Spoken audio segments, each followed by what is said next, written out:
चलिए, तो आज हम पढ़ने वाले हैं दांत के विषय में। दांत का निर्माण कैसे होता है, इसकी पूरी डिटेल्स जानी जाएगी। तो चलिए स्टार्ट करते हैं। तो सबसे पहले जानिए कि दांत बना कैसे है। दांत का निर्माण कैल्शियम के कणों से हुआ है और इसमें जटिल कोशिकाओं का समूह अधिक पाया जाता है, अर्थात ये मृत कोशिकाओं से बना होता है, जिसके कारण ये अधिक सख्त और मजबूत होता है, हार्ड होता है। तो ये तो आपने जाना कि दांत का निर्माण कैसे हुआ है। अब चलिए, दांत भी अलग अलग प्रकार के होते हैं।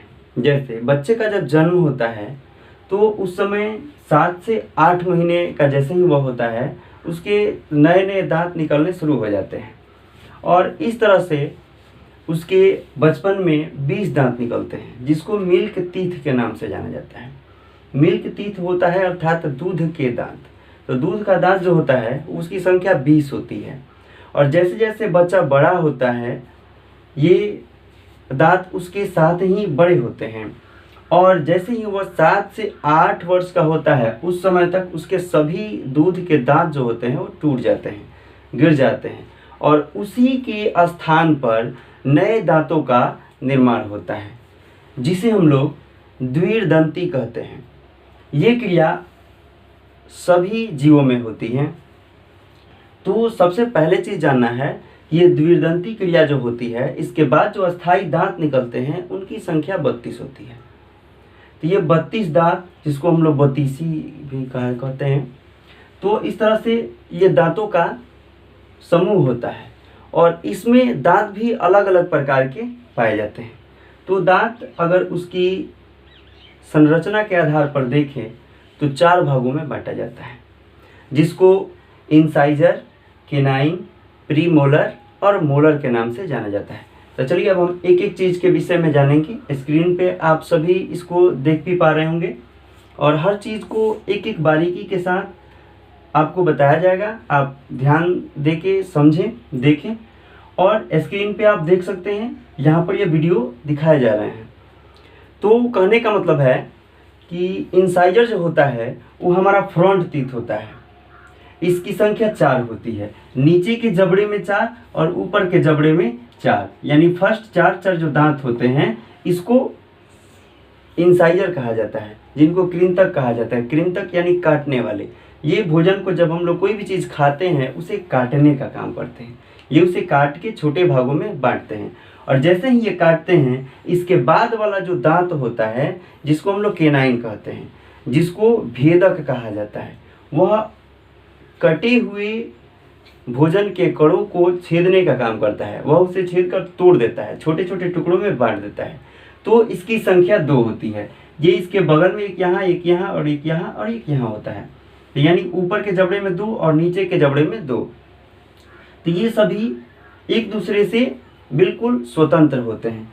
तो इनकी संख्या 4 होती है और जैसे ही भोजन को ये भेद देते हैं उसके ठीक बाद इसके बाद प्रीमोलर होता है।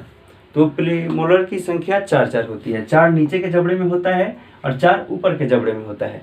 तो इसका काम होता है भोजन को पीसने का।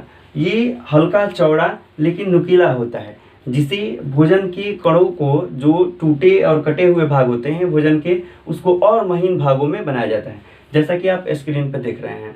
ये इसी प्रकार के होते हैं और इसके साथ ही मोलर होता है, जो अंततः लास्ट दांत होता है, अंतिम दांत होते हैं और इनकी संख्या 6 और 6 12 होती है। ये 6 अंदर होते हैं और 6 उसके बाद वाले होते हैं। तो यही अस्थाई होते हैं, यानी 20 जो दूध के दांत होते हैं उसके टूटने के बाद, यानी ये फ्रंट वाला भाग जो होता है जिसमें आपका इंसाइजर, केनाइन और प्रीमोलर जो होता है, ये सभी टूटने के बाद नए निर्मित हो जाते हैं। लेकिन जैसे ही हम लोग देखते हैं कि मोलर जो होता है उसकी संख्या 12 होती है और ये बाद में होता है और ये फिक्स ही निकलता है, ये अलग अलग होता नहीं है। तो इस तरह से कहने का मतलब है कि दांत के अब हम लोग भाग के विषय में जानेंगे कि दांत के भाग कितने होते हैं। तो दांत जो होता है तो उसके अलग अलग भाग होते हैं। जैसा कि मान लीजिए कि ये एक हम लोग दांत बना दिए और इसके अलग अलग भाग होते हैं। ये फर्स्ट जो ऊपर वाला भाग इसका होता है, इसको हम लोग शिखर के नाम से जाना जाता है। ये शिखर होता है, और उसके नीचे ये जो कटा हुआ भाग होता है इसको ग्रीवा कहा जाता है, यानी ये गर्दन होता है।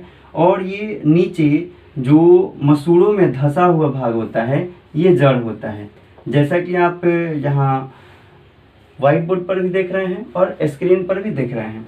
तो ये इसके अलग अलग भाग होते हैं। तो इसके बाद अब हम लोग को जानना है कि दांत के अंदर क्या चीज़ पाया जाता है। तो चलिए अब हम लोग जानते हैं कि दांत के अंदर क्या होता है। तो दांत के अंदर एक पतली सी हल्की सी शिराएं पाई जाती हैं, जिसको हम लोग अस्थि मज्जा के नाम से जानते हैं। और ये अस्थि मज्जा ही सजीव अवस्था में होता है, और ये नीचे यानी छोटी छोटी वेंस के सहारे जुड़ा हुआ रहता है, जहाँ से दांतों को एनर्जी तथा इसे मजबूती प्रदान किया जाता है। और इसके ठीक ऊपरी भाग में इनामेल की एक परत लगी हुई रहती है।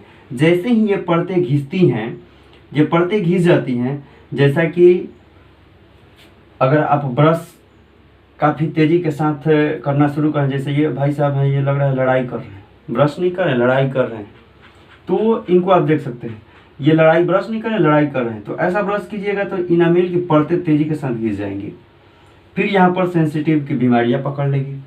और उसके साथ ही ये देखिए ये कैसे धुआं उड़ा रहे हैं। तो इनका जो सिगरेट पीने का जो तरीका है ये बहुत अच्छा है, ये काफ़ी लंबा टाइम इनका दांत चलेगा।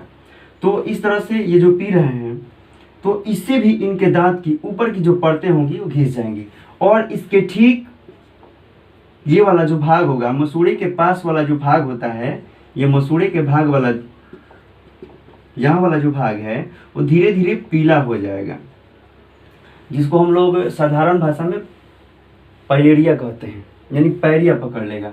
और ये दांतों को धीरे धीरे यहाँ से सीमेंटेड भाग जो होता है, दंतास्ति जिसको कहा जाता है, उसका क्षय होना शुरू हो जाएगा और वो समाप्त हो जाएगा। तो समाप्त होने का नतीजा होगा कि यहाँ से आपका दांत का अंदर का भाग कमज़ोर हो जाएगा और यहीं टूट जाएगा। और इनामेल की परतें घिसेंगी, जिसका नतीजा होगा कि यहाँ पर ये धीरे धीरे यहाँ पर बैक्टीरिया जो होंगे वो इसको काटना शुरू कर देंगे और यहाँ पर एक होल हो जाएगा। और ये सीधा यहाँ से जो रुधिर वाहिनियाँ जुड़ी हुई रहती हैं अस्थि मज्जा में, आप कोई भी चीज़ खाइएगा ठंडा गर्म, ये यहाँ पर आके पहुँच जाएगा। और पहुँचने का नतीजा होगा कि इसमें सेंसिटिव जैसी समस्याएं हो जाएंगी, ये तेज़ी के साथ झंझाहट उत्पन्न करने लगेगा और यहीं रहते रहते ये बाहर वाला भी भाग ख़त्म कर देगा। तो इसको हम लोग खोड़िला कहते हैं, ये छेद हो जाएगा दांतों में। तो ये ऐसा नहीं कि सिगरेट पीने से ही होगा, अगर आप मिठाई खा रहे हैं, ज़्यादा मिठाई के शौकीन हैं, तो भी मिठाई सबसे ज़्यादा मीठा चीज़ पर बैक्टीरिया सबसे ज़्यादा एक्टिव होता है और ये चीज़ इसके बाहरी भागों को समाप्त कर देगा। तो इसके लिए कई तरीके ये आप स्क्रीन पर देख सकते हैं कि ब्रश करने के भी तरीके बताए जा रहे हैं। और हाँ, दातुन भी आप कर सकते हैं, दातुन करते रहिए कभी कभी, तो इस तरह से आपके दांतों की सुरक्षा होती रहेगी। और बिल्कुल आराम से ब्रश को करना चाहिए। और ज़्यादा मीठा चीज़ या कोई भी चीज़ आप खा रहे हैं तो मुंह को अच्छे से साफ़ करना चाहिए, दांतों को भी साफ़ करना चाहिए, नहीं तो काफ़ी समस्याएं हो सकती हैं। ये समाप्त हो जाएगा, फिर उसके बाद क्या होगा आप जानते ही हैं। तो मुझे आशा है आपको ये अच्छा लगा होगा। तो चलिए आप अपना कमेंट दीजिए कि कैसा आपको वीडियो लगा। हमारे चैनल को सब्सक्राइब कीजिए और ऐसे ही बिल्कुल अलग वीडियो देखने के लिए जय हिंद।